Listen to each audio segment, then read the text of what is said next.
Pai do Senhor, queridos, Pai do Senhor, eu sou o pastor Rodrigo Matos e vamos dar início a mais um podcast Vamos Ganhar o Ceará para Cristo. E hoje nós temos a presença aqui do nosso tão honrado Bispo Edmar, pastor, bispo da Igreja Assembleia de Deus, Ministério Triunfo, aqui na cidade de Caucaia. E hoje nós vamos conversar um pouco sobre a história da igreja, como surgiu, como ela foi plantada aqui na cidade e também a história, o testemunho do nosso bispo. Então, bom dia, bispo, como é que o senhor está? Bom dia, Pai do Senhor. Pai do Senhor. Estou bem, graças a Deus. Graças. E o sangue de Jesus também. Amém, amém. Meu pastor, nós estamos aqui hoje para saber um pouco da sua história, e da história da igreja, né? Então, como surgiu o ministério, como surgiu a igreja aqui em Caucaia? A sede aqui em Caucaia? A sede em Caucaia. Caucaia. Então ela surgiu aqui em Caucaia? Surgiu aqui no ano de 2009. 2009. Dia 5 de fevereiro de 2009. Sim. Nós estava orando, a Deus, e Deus nos deu assim uma visão, uma revelação em termos de ministério. Sim. Porque a gente vem de um ministério, certo, e Deus nos honrou, nos dando esse privilégio. E em 2009 o Senhor nos deu essa visão e começamos num cantinho pequenininho, onde só cabia mais ou menos umas 15 a 20 pessoas, não cabia mais do que isso. Sim. Mas Deus tinha os seus propósitos de grandes realizações. Hoje nós damos a sede e temos mais 3 congregações. Então hoje ela já se multiplicou, na verdade, se né? multiplicou. Então tem a sede, mais 3 Três, são 2 aqui em Caucaia e 1 em Martinópolis. Martinópolis. Martinópolis fica onde, meu pastor? Depois de Sobral, 120 quilômetros. Depois Sobral já é distante, né? Ainda é mais 120 quilômetros. A obra é feita, então a obra já se expandiu não apenas só no município de Caucaia, mas também já começou a se expandir para o interior do estado. Já, graças a Deus, o Senhor tem... Bênção dos céus. Deixa eu lhe fazer uma outra pergunta. E como a sua história de conversão, como é que surgiu? E como que o senhor se encontrou com Jesus? Ou como Jesus lhe encontrou, né? Na verdade, ele me encontrou, né? Sim. Nós éramos, na verdade, uma dificuldade muito grande, a gente passava, meu pastor, e eu sofri um acidente, só que meu coração eu já vivi muito tempo no mundo, né? Sim. Bebedeira, e sofri muito. E aí Deus nos concedeu, eu digo assim, até a providência de Deus na minha vida, porque na verdade a minha esposa estava envolvida com a Umbanda. Sim. Tinha 2 filhas, as menores são a Natiela e a Natécia, né? Hoje somos 4, tem 4 filhos. E essas 2 crianças foram praticamente criadas dentro da Umbanda. E aí nós ficamos ali, mas o meu coração dizia sempre que aquele lugar não era o lugar que Deus queria que eu tivesse. Minha esposa lá, eu acompanhava ela sempre nesse lugar. Sim. E um dia eu sofri um acidente, fui para o hospital, e nesse acidente Deus enviou um servo dele para cuidar de mim na minha casa. Quando eu saí do hospital, Deus enviou um servo, um pastor, para cuidar de mim. E aí esse pastor todos os dias ia na minha casa, limpava meus ferimentos, que eu quebrei o pé, limpava, levava uma fita, na época era fita, para a gente ouvir. Eu escutava muito os hinos do Carlos Alberto, aquele que cantava na praça, o Zé da Alencar. E ali aquilo foi tocando no meu coração devagarzinho, e todo dia ele perguntava a mesma coisa. Irmão, você já pensou um dia de decidir sua vida para Cristo? Ele disse, eu pensei já, mas vamos mais para frente. Sim. E aí eu fui, dando aquele tempo, e ele cuidava tão bem de mim, rapaz, cuidava tão bem de mim. Um dia eu estava já estava bem melhor um pouco, e eu estava na minha casa e tinha um culto na rua de trás da minha casa. Eu dava para escutar, no meu quintal eu escutava o culto. E eu fui lá no quintal e escutei o culto e cheguei para minha esposa e disse, vamos para o culto? Aí ela disse, e como é que vai dar certo? Um macumbeiro e um crente junto. Eu disse para ela, rapaz, eu não sei como é que vai ser, eu só sei que eu estou com vontade de assistir um culto, vamos lá. E aí ela foi comigo, nós assistimos um culto lá, e lá um irmão foi e disse assim, por que você não vai na nossa igreja, conhecer a nossa igreja? Eu disse, é longe? Ele disse, não, é pertinho aqui, vamos amanhã, que era no domingo, E eu disse, pois passa na minha casa que eu vou. com aquele desejo, pastor Rodrigo, de conhecer. Jesus já tinha escutado falar, né? Sim. E aquilo tocou meu coração, por isso que eu digo, o evangelismo ele é muito importante. Ele é muito importante. Cuidar de vidas é muito importante. Sim. Por isso que hoje eu tenho um desejo muito grande de cuidar de vida, porque alguém cuidou de mim. Sim, sim. Né? Alguém cuidou de mim, isso é muito importante.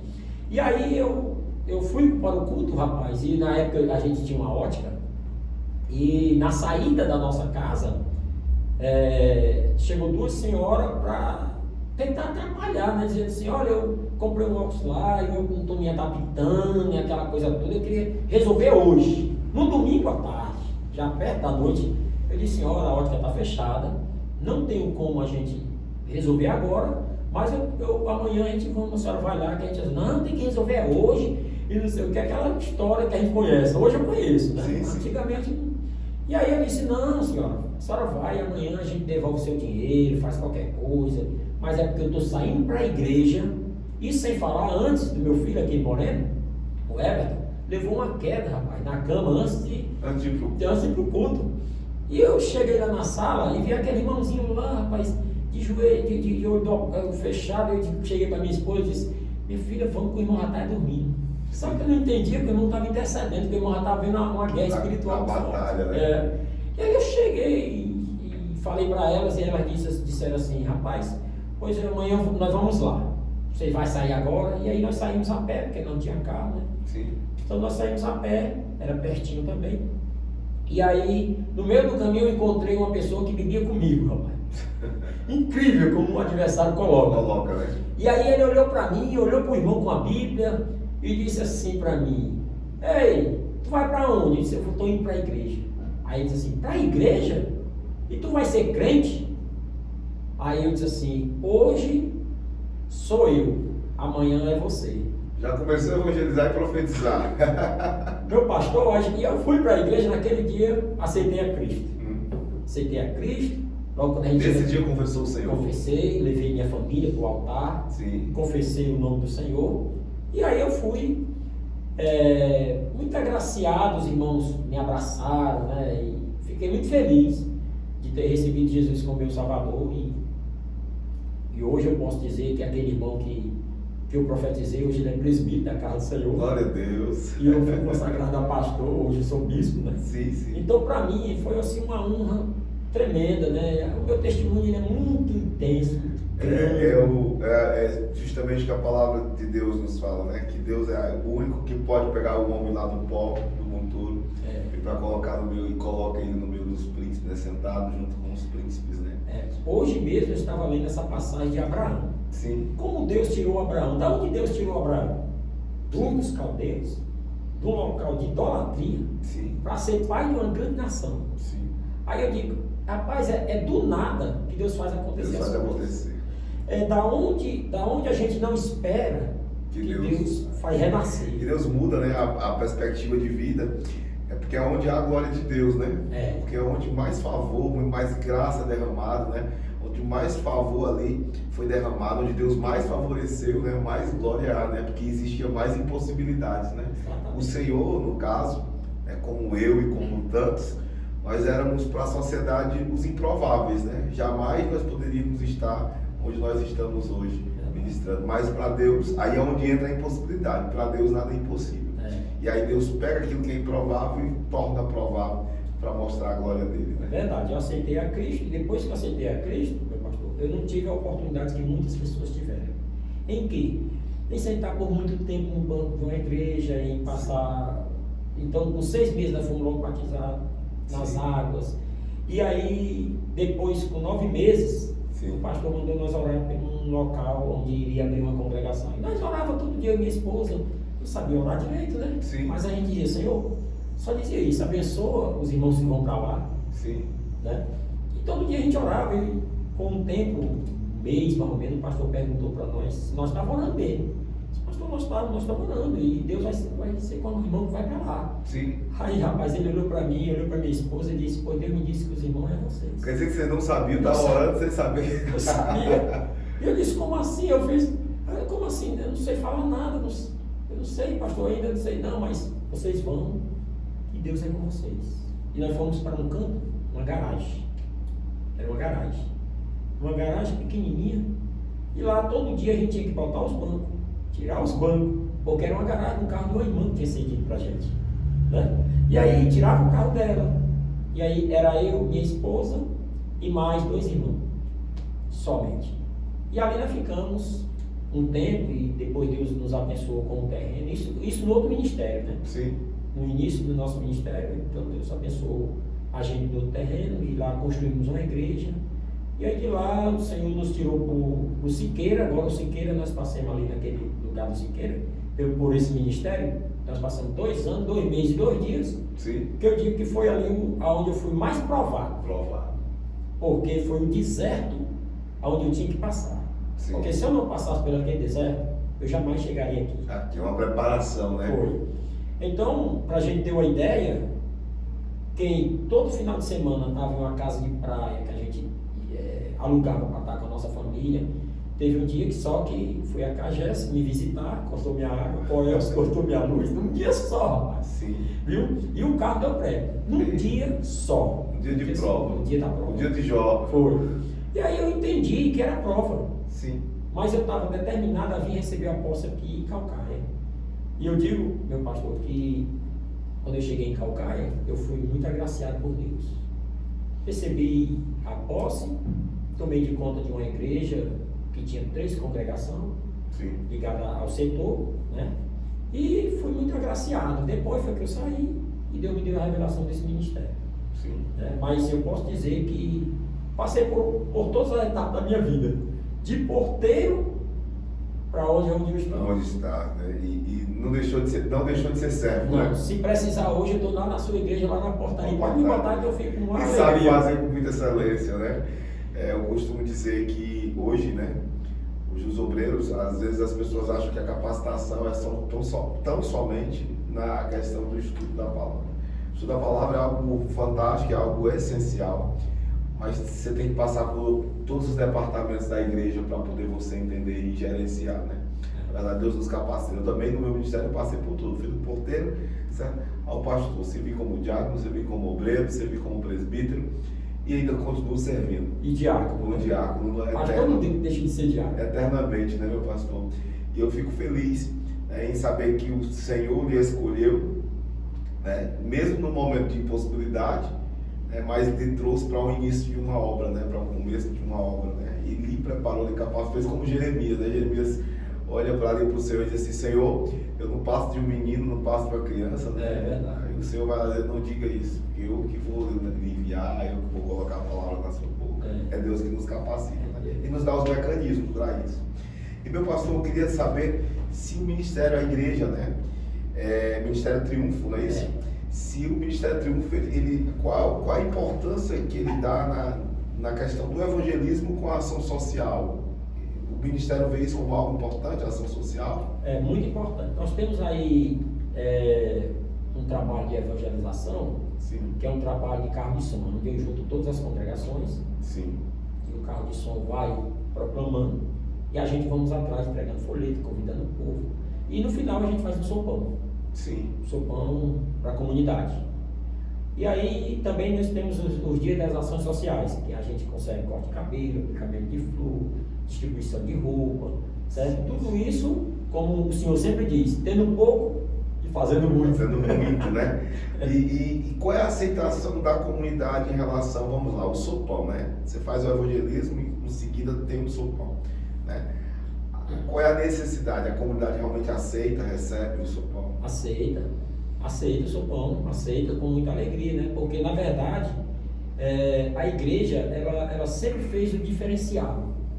Você vê que aonde muitas das vezes as autoridades não chegam, a igreja chega. Hoje nós temos uma igreja chamada, uma localidade do Padre Júlio Maria, Sim. lá no final da rua, onde você não vê as autoridades chegando lá, mas você vê a igreja lá trabalhando com o povo, trabalha com sopão, trabalha com distribuição de roupa, trabalha com aplicamento de flúor, né, dá uma assistência também na área de advocacia. Então tudo isso é voltado para o reino. Sim. A gente faz com tanta contribuindo com as pessoas, né? Porque na verdade o reino de Deus se resume em salvar as pessoas, né? Jesus veio para salvar o mundo, salvar. né? E salvar as pessoas tanto do pecado, né, mas também contribuir com que elas vivam bem para trazer o reino dos céus para a terra, né? Fazer como Jesus fez isso. Jesus deu pão, Jesus deu peixe, Jesus pregou a palavra.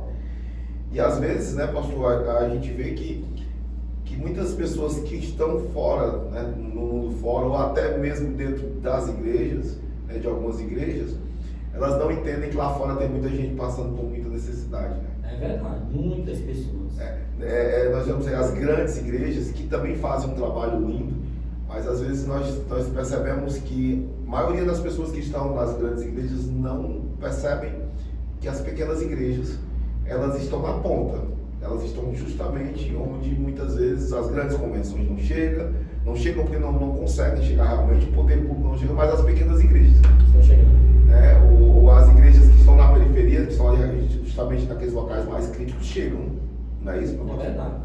E acaba que contribui muito com a sociedade, né? É porque, na verdade, a convenção, a gente sabe que ela mexe em todas as áreas. Sim. Às vezes você chega para visitar um lar e você vê a necessidade, né? A necessidade daquela família, não somente espiritual, mas vê também uma necessidade familiar, um aconselhamento pastoral. Na verdade, a sua vida foi salva, né, por uma necessidade. Né? Você estava num momento de doença, né, estava precisando de um tratamento, e um pastor foi lá e se dispôs a cuidar do Senhor, a cuidar dos seus ferimentos, né, a gastar tempo com o Senhor. Ou seja, ele viu na necessidade, mas ali ele mostrou Jesus na vida dele, não é isso? Exatamente. Ajudando. Exatamente. Hoje eu entendo o papel de um bom samaritano. Sim. Né? Ele não somente me ajudava na área financeira, mas ele me ajudou muito na área espiritual e também na área física, né? Sim. Na área que eu estava precisando. Ele conseguiu um enfermeiro, né? E levou para cuidar, porque ele não fazia direito curativo. Ele disse, não, vou trazer um enfermeiro para ajudar. Ele trouxe o irmão dele, que era enfermeiro, e ali todos os dois cuidavam de mim com muita alegria. Né? E eu digo assim, hoje ele já não vive mais entre nós. Sim. Mas eu tenho ele como uma pessoa que foi um pontapé inicial do meu ministério. O trabalho da igreja, o trabalho não julgando ou fazendo um pré-julgamento dos profissionais, até porque temos aí excelentes profissionais, mas nós percebemos que o trabalho da igreja, além de muitos da igreja, né, serem capacitados profissionalmente, quando fazem com amor, né? E essa é a diferença. Essa é a diferença. Você vê que todo mundo vai naquela alegria, né? Naquele prazer em ter de fazer. E isso é um diferencial. Sim. Isso é um diferencial. Trata as pessoas bem, né? Então isso é um diferencial. Então onde a igreja chega, que faz esse diferencial, mexe no coração de qualquer ser humano. Isso. Né? Porque a igreja, a Bíblia diz que nós já somos luz. Sim. Luz. Então a luz ela não pode chegar no canto e ficar resguardada, tem que brilhar. Tem que brilhar. A igreja é isso, é brilhando, né? Então, hoje eu digo que o município de Calcaia está agraciado por diversos homens de Deus, diversas pessoas que têm compromisso com a obra de Deus, Sim. que fazem a obra de Deus com excelência, né? A gente sabe que somos poucos reconhecidos, Sim. né? E eu sempre digo assim, se quiser saber a vida de um pastor, conviva um pouco com ele. Sim. Né? Você sabe a correria, a luta, a batalha, né? O choro, né? Né? A angústia que ele passa, né? E às vezes não podemos contar para um membro da igreja. Todas as vezes que eu me lembro do testemunho de Lázaro, que ele dizia que o pastor pregava e de noite pregava que Jesus era bom, que não faltava nada, e quando ele foi almoçar na casa do pastor tinha bolacha com café. Né? E eu me lembro disso porque nós passamos por isso, pastor. Sim. Nós passamos por essa dor de ter apenas um alimento para sustentar toda a minha casa. Sim. Entendeu? Minhas filhas não poderiam sair as duas de uma vez, tinha que sair uma porque só tinha um patinela. Sim. Mas o bom era que Deus sustentava, Deus Sim. usava pessoas para me ajudar. E quando eu falo isso me toca muito, Sim. porque eu sinto assim O cuidado de Deus. cuidado de Deus. Eu não atribuo tudo que eu passei de ruim na minha vida porque Deus deixou. Eu atribuo que foi Deus trabalhando na minha vida. Uma permissão para algo maior, né? Para me ajudar, né? Eu até, uma certa vez, uma pessoa disse assim, que foi me visitar, disse assim, pastor, eu vou fazer uma pergunta ao senhor. O senhor não está em pecado, não? Para passar por tudo isso? Rapaz, naquele dia, eu senti assim como fosse uma flechada no meu coração. Sim. Fui para o quarto, chorei muito diante de Deus e conversei com Deus e disse: Senhor, tu sabe da minha vida, tu sabe do meu coração, e tu sabe por que eu estou passando por isso. Sim. E com tudo isso eu aprendi muita coisa. Eu aprendi que mesmo na hora da dificuldade, nem todos que vão chegar para você são seus amigos. Sim. Deus vai levantar alguém para lhe ajudar. E Deus sempre levantou. Né? Deus sempre cuidou da gente com muita alegria. As pessoas às vezes não compreendem que Deus é o Deus dos montes, mas também é um Deus dos vales, né? Dos vales. Deus está nos vales, mas também está nos montes, né? E o que importa é que mesmo com todas as lutas e batalhas que nós passamos, nós não nos sentimos só. Exatamente. Deus está conosco, né? Nós sabemos que a presença dele quando Paulo ora ali 3 vezes ao Senhor pedindo socorro em uma determinada situação, Deus disse: a minha graça te basta. É verdade. E aí quando nós sentimos a graça e o favor de Deus, nós podemos ver Deus nas pequenas coisas e Deus cuidando dos mínimos detalhes, né? Eu acho o cuidado de Deus é perfeito nas nossas vidas, porque além de cuidar, ele molda o nosso coração e a nossa mente para poder entender os seus propósitos. E às vezes, meu pastor, em relação ao pastoreio, né? Como o senhor falou aqui, uma fala muito importante, às vezes nós não podemos passar as nossas lutas para os membros. E aí por quê, né? As pessoas não entendem. É como se um médico, né? O médico não pode, o paciente está doente, se o médico for contar as suas enfermidades para o paciente vai sair pior. Então o médico tem ali que receitar e resolver o problema do paciente. Somos nós, né? Nós temos que abençoar a vida das pessoas. E quem cuida da gente? Né? Nós sabemos que temos Deus, mas nós precisamos dos outros também. E aí é onde entra o cuidado pastoral, de pastor com pastor, porque o médico ele tem que se constar contra o médico. Verdade. E não com o paciente.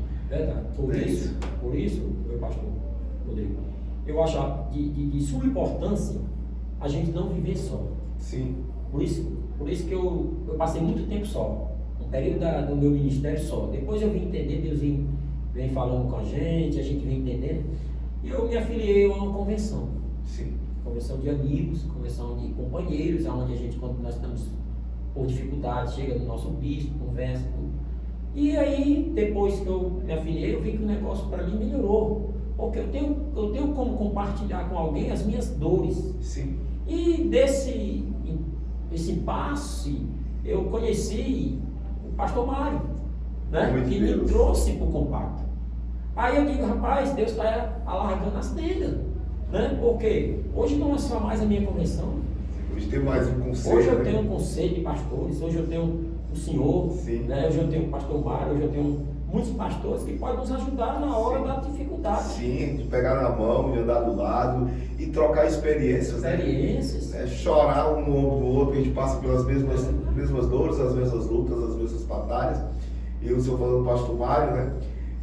Também, assim como o senhor, foi o pastor Mário, que eu também faço parte de uma convenção, certo? Uma convenção nacional. E a maioria dos pastores que eu conheço é fora do meu estado, né? E quando o pastor Mário se achegou a mim, eu não conhecia nem o pastor de Calcaia. Aí o pastor Mário chegou e foi que ele me fez conhecer grandes homens de Deus, e hoje nós andamos juntos, né? Que é através do Conselho Municipal de Pastor de Calcaia, o COMPAC, do qual hoje eu estou como presidente, né? Mas digo que o pastor Mário é o eterno presidente, porque na verdade foi ele que fomentou isso há muitos anos atrás e tem nessa caminhada de unidade pastoral. E a gente está falando dessa importância, né, meu pastor? Então, assim, como é que o senhor vê um pastor que não quer andar com pastor?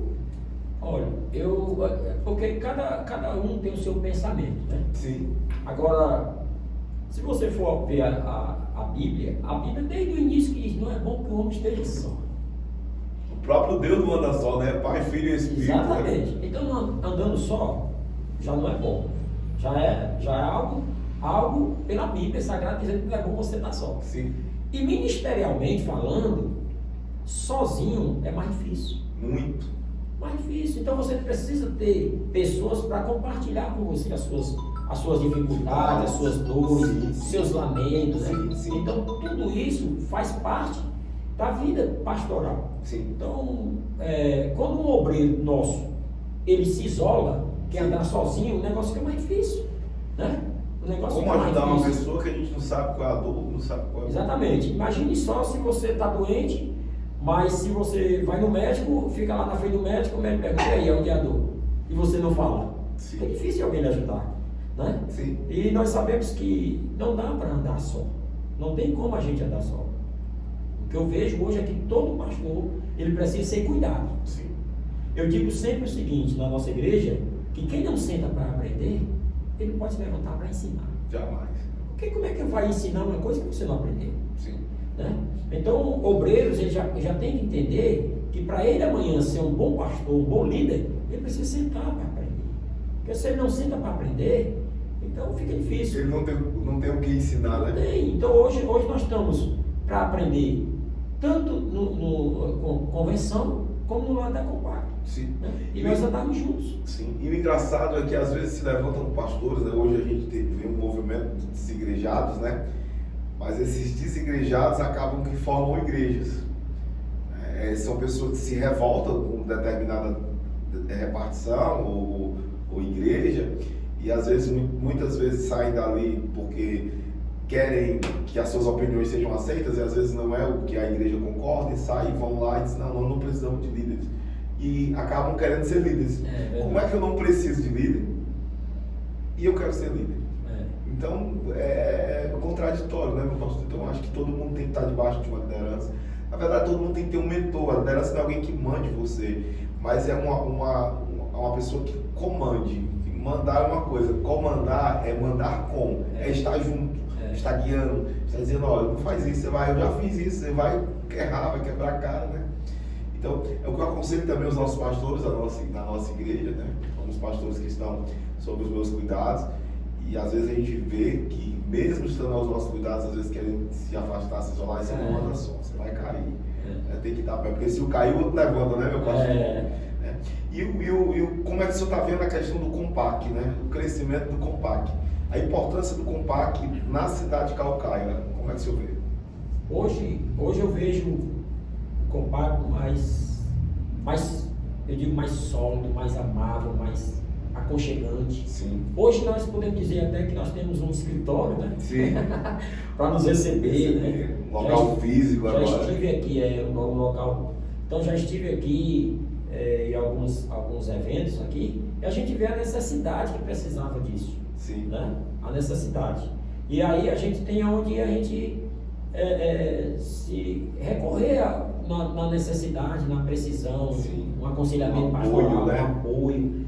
Eu acho que eu passando aí em frente, e eu digo assim, quem passa aqui em frente e vê, e diz assim, os pastores não estão sozinhos. Sim. Tem alguém com eles. Existe uma organização, organizados, né? Eles são organizados. Né? Não são só no nome, eles já têm um local físico para poder se reunir, para poder tratar alguns assuntos. Isso, é como por exemplo no escritório do Compac, que é oferecido à comunidade, né? E aos pastores, né, o atendimento psicológico, cursos, né, para que os pastores desenvolvam ferramentas nas suas igrejas, né, cursos que muitas vezes alguns pastores não têm condições de ter, porque são caros realmente, mas aqui a gente consegue, através de um outro pastor que já tem esse curso, poder passar, né, experiências aqui são contadas, né, projetos são unificados, né, como por exemplo, a Marcha da Família. Nós não fazemos a Marcha da Família com uma congregação, nós juntamos todos, porque nós somos uma família, não é isso, meu pastor? É verdade. Até porque, se a gente entender, todo pastor entender, nós não somos pastores de igrejas, nós somos pastores do povo. Isso, da nossa nós cidade. Nós representamos a cidade. Sim. Quando chamam pastor de Calcaia, está englobado todos os pastores. Então nós somos da cidade. Então nós temos que fazer o melhor para que a nossa cidade seja reconhecida por Deus. Sim. Você vê que aonde tem homem de Deus, a história é outra. Muda, né? Ela muda. Né? Então a gente vê isso, biblicamente a gente vê isso. Né? O Daniel estava ali, mas ele, como homem de Deus, se posicionou como homem de Deus e teve muito benefício para o povo. Muito benefício. Então, aonde o homem de Deus chega, há benefício para o povo. Sim. Então, hoje eu vejo nós no Compac como assim, um escape para a nossa vida, onde a gente se junta e vamos fazer um grande evento.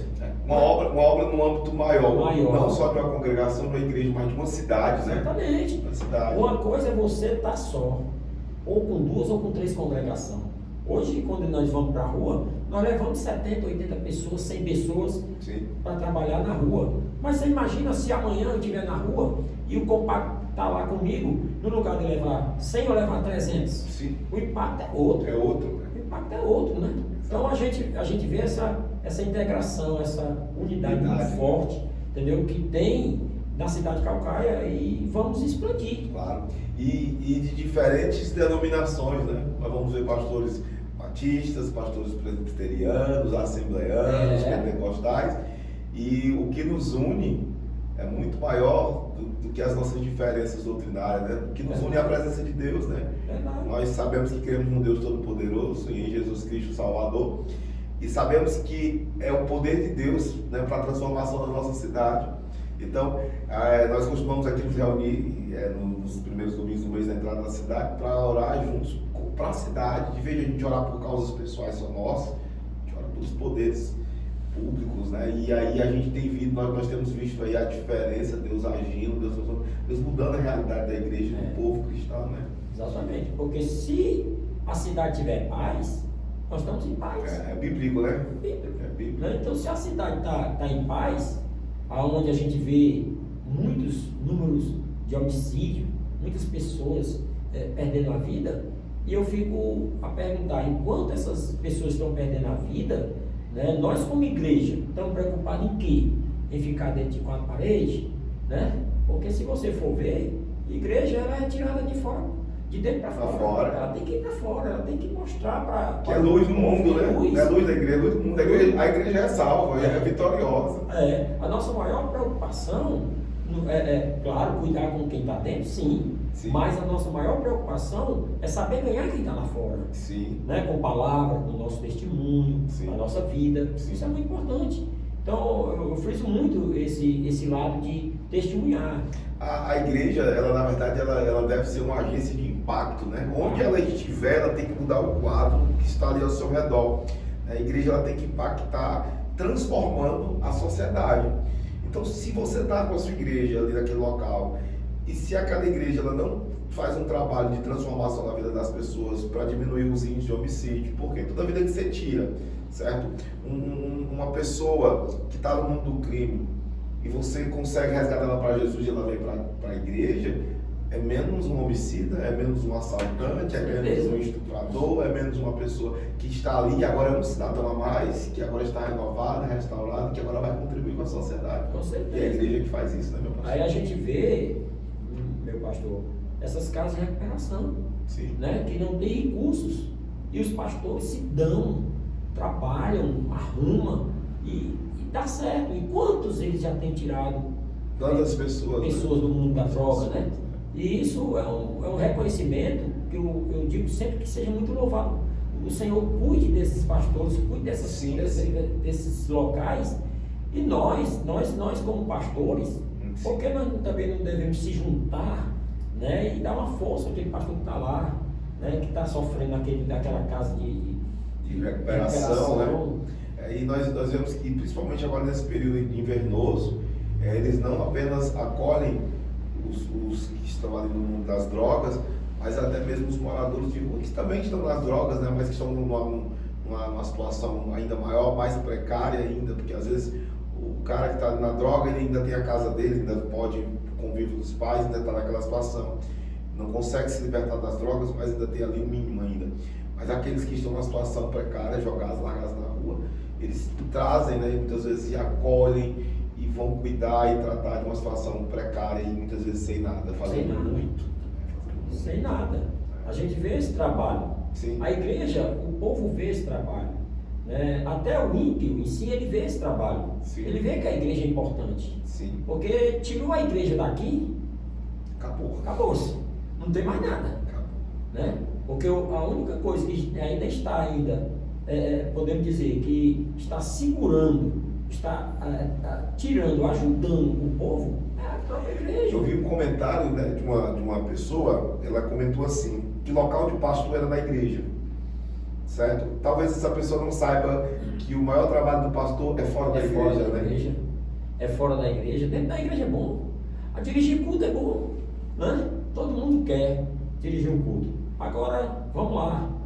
Se você for chamado pela madrugada, você vai cuidar daquela vida, você vai lá onde tem uma contenda de familiar, né?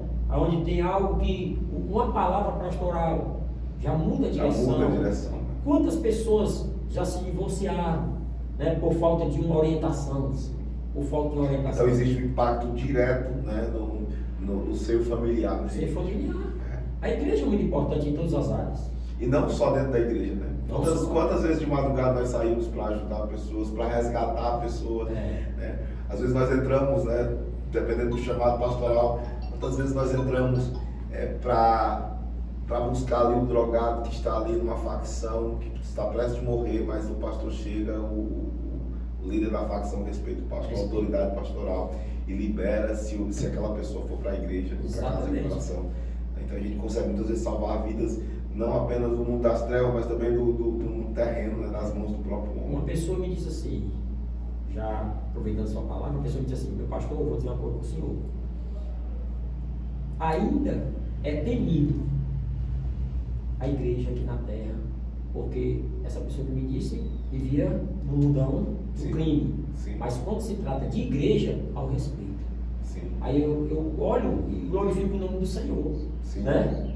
Porque a gente vê que, na verdade, aquelas vidas, aquela pessoa já era mais um. Sim. Era mais um. Sim. Mas quando chega a igreja, não, eu vou sair daqui e agora eu vou para a igreja. Aí a pessoa, não, vai para a igreja, vai, beleza. Liberado, vai para a igreja. E na igreja, aquela pessoa vai se voltar à sociedade. Sim. Né? Vai ser outra pessoa. Reabilitado, né? Quer dizer, a igreja ela tem um papel fundamental aqui na terra. Por isso que Jesus disse que para Pedro que ele é a porta, ele é a igreja, ele é tudo. Amém. Glória a Deus, glória a Deus. Meu pastor, a última pergunta é como o senhor vê, né, a importância da igreja no poder público, no local de decisão. A igreja levantando seus representantes, a igreja formando representantes. O senhor vê como algo importante? Nós passamos muito tempo com uma visão baixa, sem olhar para cima. Hoje eu tenho outro pensamento. Hoje eu penso que a igreja precisa ter representante. Porque se a igreja não tem representante, a igreja não tem voz. Quem vai me representar? Porque lá, às vezes a gente vê pessoas dizer o seguinte: não, eu não concordo que um crente, que um pastor seja um candidato, porque vai se corromper e tudo, mas eu voto no macumbeiro. Mas eu voto no feiticeiro, eu voto no ímpio, eu voto no bandido, né? bandido. E o que é que acontece com isso? Será que essa pessoa vai defender a causa da igreja? Difícil, meu filho. Não vai. E a causa da igreja é a causa da família, a causa né? da família, a causa do povo, a causa, né? Exatamente, não vai. Então nós precisamos de representantes. Nós estamos aqui, nós vimos aqui a nossa cidade de Calcaia. Nossa cidade de Calcaia, hoje, praticamente temos um representante, um máximo 2 representantes que era para representar o povo evangélico. Sim. Né? A igreja. E aí eu fico pensando, se nós tivéssemos lá 5, 7, como foi agora o nosso, podemos dizer, um passo importantíssimo que nós demos, foi no conceito tutelar. Sim. Coloca muitas pessoas evangélicas. Muitos cristãos, lá, né? No conceito tutelar, né? Exatamente, para tomar de conta, para estar lá do lado da família, para aconselhar, para ajudar. Então isso é muito importante. Eu vejo hoje como a sua importância de hoje a igreja não está separada da política. Sim. Até porque, querendo ou não, nós somos políticos. Sim. Nós somos políticos. Sim. Então nós não podemos viver uma vida separada. As pessoas, elas tendem a dizer que a política é suja, né? E que a igreja ela não pode se envolver na sujeira, mas elas não entendem que nós somos a luz do mundo e o sal da terra, né? Então, onde a gente está, né? Se houver trevas, as trevas têm que ser dissipadas. Exatamente. É fazer a diferença justamente nesses locais, né? Então, a igreja ser luz. Hoje tem muita gente preocupada, meu pastor, com a direita e com a esquerda. Já parou para imaginar? Sim. Muita gente preocupada com a direita, com a esquerda e tal. Mas Deus disse para Josué: meu filho, não te desvia, nem para a direita e nem para a esquerda. O teu foco é Jesus. Jesus. O foco de quem vai para lá tem que ser Jesus. Sim. Tem gente brigando pela direita, tem gente brigando pela esquerda, esquecendo do grande foco que é Cristo. Sim. Se Deus colocar agora, com a permissão de Deus, você lá, eu acredito que vai ser em benefício da causa do povo de Deus, do povo, dos do princípios da palavra de Deus. Então, da família, Sim. não somente do povo evangélico, mas sim do modo geral. Sim, do bem-estar do mundo, né? A representação. Da cidade, o bem-estar da O cidade. Senhor vai nos representar, em nome de Jesus. Eu creio. Eu acredito nisso, certo? Então, eu sempre digo que nós passamos muito tempo, perdendo muito tempo, e até dando as coisas que é de Deus na mão do diabo. Mão do diabo, né? Mão do diabo. É aquilo, por muito tempo a política foi dita que era do diabo, e tudo aquilo que a gente entrega para ele toma de conta, né? Então hoje não em sua totalidade, mas grande parte de quem decidem, né, as coisas do nosso país, né, são pessoas que realmente são malignas, são corruptas. Mas porque a gente fez isso, como é que se os bons não se levantarem, os maus governam, né? Então como é que você é bom, você não se levanta, e você, quando um que quer fazer, você critica porque não pode, porque ele é bom. Então o que é bom tem que estar na igreja e o que é ruim tem que estar decidindo. Então é difícil, né? Então nós temos que ter essa concepção e a igreja tem que mudar isso. Precisa mudar. Concepção. E não só dos líderes, mas também os líderes têm que aprenderem a não fazerem discursos políticos dentro da igreja, mas conscientizarem as pessoas do que é o certo e do que é o errado. Sempre eu digo o seguinte: se o seu voto for vendido, você não pode mais cobrar nada. Nada. Sim. Né? Então, qual melhor? Você ter uma pessoa que lhe representa a sua causa, representa a igreja, representa a causa da família. Tudo isso globalizado em quê? No meu voto. Sou eu que tenho o poder de colocar uma pessoa lá. Mas se eu coloco uma pessoa que não me representa, o que é que eu quero dessa pessoa? Você não eu pode vou pedir o quê? Você não pode esperar nada. Nada. Até porque ela já pagou. Exatamente. A gente não deve colocar uma pessoa nesse lado político visando algo financeiro. Não. Visando o algo geral. O trabalho, né? O trabalho. Meu pastor Rodrigo, eu estou precisando que o senhor consiga para mim lá um carro para a gente fazer uma divulgação evangélica. Os equipamentos, né? Usar os equipamentos da prefeitura para propagar o bem a mais. Exatamente. Isso é um direito nosso. É usado com a festa mudando, é usado para isso. Mas quem deu isso a eles? Foi nós, Sim. foi o nosso voto. Sim. Né? Então, é muito importante que nós temos essa consciência na hora da votação. Sim. Por que não votar numa pessoa que é crente, que a gente vê que verdadeiramente pode nos Conhece, né? representar? Que tem interesse, né? Porque geralmente o pastor tem uma igreja, ele nem muda de canto, porque ele está ali todo domingo, você sabe encontrar, sabe onde achar, né? É porque eu entendi que o pastor, a primeira coisa que ele perde é o nome. Sim. Dificilmente a pessoa diz: você viu o Rodrigo por aqui? Não, da igreja. Aí a pessoa chega e diz assim: cadê o pastor? Pastor, né? Então já era. Já perdeu é uma identidade forte. Exatamente. Eu também vejo como uma importância, né, meu pastor, vejo como uma importância de ter essa representação, nós precisamos, mas tem que haver uma mudança na mente das pessoas que, às vezes eu percebo que não são apenas os políticos que são corruptos, né? Não digo que totalidade, claro, tem os homens que são corretos, mas eu digo que grande parte da população também é corrupta, né? Sim. Porque à medida que você vende o seu voto, à medida que você barganha o seu voto atrás de favores, né, você é corrupto. Você está realmente sendo corrupto e corrompendo quem está ali do seu lado. E falando de quem é corrupto. Exato. Né? Eu já vi pessoas chegar e dizer para outra assim: besta, tu vai votar, não é obrigado a votar em fulano não, tu só recebe o que ele te dá, vota no outro. Eu fico olhando assim, para o ímpio é tão fácil a pessoa dizer isso. Né? Exato. É tão fácil, a pessoa vive no engano. Né? Então seria importante você ver uma pessoa séria, uma pessoa que lhe representa, uma pessoa que... Eu já precisei, na época que veio uma multa aí para as igrejas, eu recorri à Câmara Municipal de Calcaia, junto ao pastor Dalmácio, alguns pastores evangélicos estavam lá, algumas pessoas evangélicas estavam lá, e nós conseguimos derrubar essa multa. Sim. Não só para a nossa igreja, mas era para todas. Sim. Né? Nós conseguimos derrubar. Era algo legal, né? E ali tinha uma representação. Se não tivesse. Se não tivesse, como eu chegaria? Sim. Difícil. Então há necessidade de a gente ter alguém que nos represente. Sim. Nos represente na Câmara Municipal. Sim. Porque eu não posso chegar no prefeito, mas o senhor pode. Sim. O senhor vai poder chegar. Sim, Né? tem uma voz, então são muitas vozes. Né? Exatamente. Exatamente. Então, Deus ele é assim, ele usa as pessoas Em para que chegue assim o em benefício. benefício dos outros, né? Exatamente. Deus levantou Moisés para libertar todo o povo. Exatamente. Deus levanta Josué. Deus sempre levanta um para representar um conjunto, né? Deus, a gente olhando para essa comparação, a gente vê que Deus poderia ter falado com o povo, mas Deus não, Deus chamou um líder. Sim. Então, em todo segmento precisa de um líder. Isso é liderança. Agora, por que na política não precisa de um líder? Sim. Precisa. A nossa Câmara Municipal de Caucaia aqui deveria ser pelo menos com 5, 7 evangélicos dentro da Câmara Municipal de Caucaia. Representando. Porque a grande parte da população de Caucaia é cristã, né? Cristã. Cristã. E aí a gente fica perguntando, por que não? O que está acontecendo? Às vezes é falta de conscientização Dos próprios cristãos. né?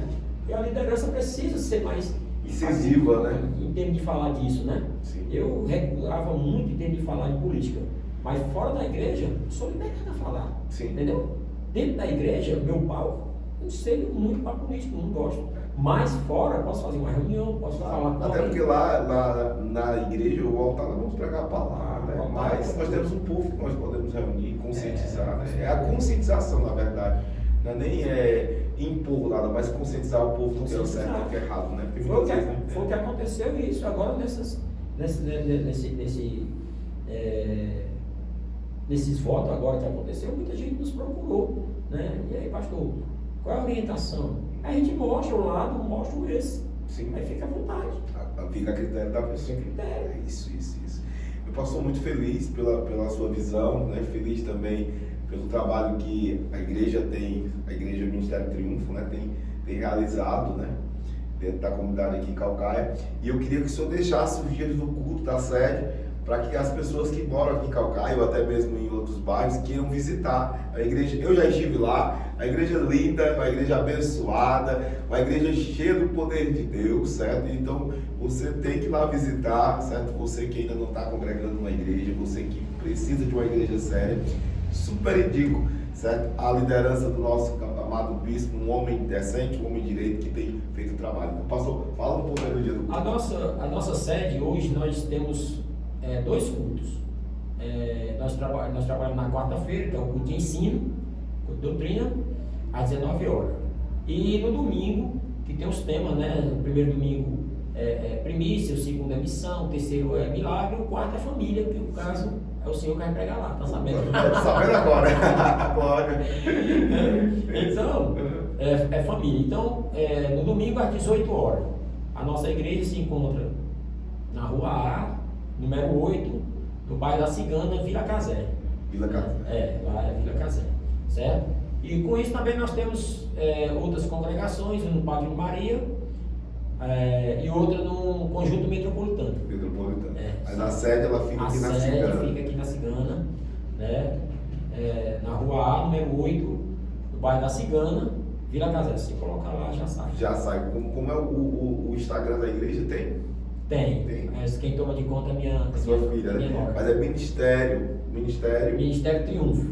Ministério Triunfo. Segue lá no Instagram, Ministério Triunfo, certo? Acompanha lá os trabalhos da igreja e, como ele disse, uma igreja linda, abençoada por Deus, que tem desenvolvido um excelente trabalho com a cara. Meu pastor, obrigado pela entrevista, obrigado por esse momento. Amém, meu querido. Quer dizer, é uma honra estar aqui com o senhor. Uma honra toda minha. Eu me sinto feliz de estar aqui. Amém. E quero estar mais outras vezes, se precisar. Com certeza. Tamo junto. Cheio do coração para todos vocês. Pai do Senhor, queridos!